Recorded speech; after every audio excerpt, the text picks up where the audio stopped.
নমস্কার, আপনারা দেখছেন দুরন্ত বার্তা ডিজিটাল। আপনাদের সঙ্গে আমি রয়েছি সায়নী। এই মুহূর্তের কয়েকটি গুরুত্বপূর্ণ আপডেট রইল বিস্তারিতভাবে। নিম্নচাপের প্রভাব কমেছে গাঙ্গেয় পশ্চিমবঙ্গের উপর থেকে। এর জেরেই কমেছে বৃষ্টিপাতের পরিমাণ। তবে আবহাওয়া দপ্তরের পূর্বাভাস, রোদের দেখা পাওয়া গেলেও যখন তখন কয়েক পশলা হালকা বৃষ্টি হতে পারে। শুক্রবার ঝড় বৃষ্টির জন্য উত্তর ও দক্ষিণ 24 পরগনা এবং পূর্ব ও পশ্চিম মেদিনীপুরে সতর্কতা জারি করা হয়েছে। পাখির চোখ 2026 বেজে গিয়েছে বিধানসভা ভোটের দামামা। কোমর বেঁধে প্রচার যুদ্ধে নেমেছেন যুযুধানেরা। 21শে জুলাই তৃণমূলের শহীদ দিবস পালন উপলক্ষে মহা সমাবেশ।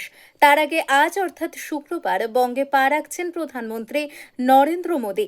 দুর্গাপুরে জোড়া সভা তার, তুমুল তৎপরতা বঙ্গ বিজেপি শিবিরে। দীর্ঘ জল্পনার অবসান, দুর্গাপুরে মোদির সভায় থাকছেন না বিজেপি নেতা দিলীপ ঘোষ।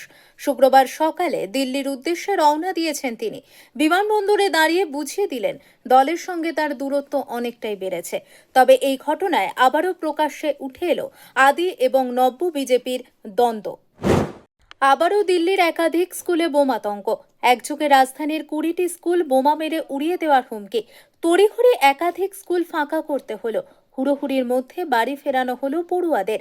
এই নিয়ে চলতি সপ্তাহে রাজধানীর 30টি স্কুলে বোমা মেরে উড়িয়ে দেওয়ার হুমকি দেয়া হলো।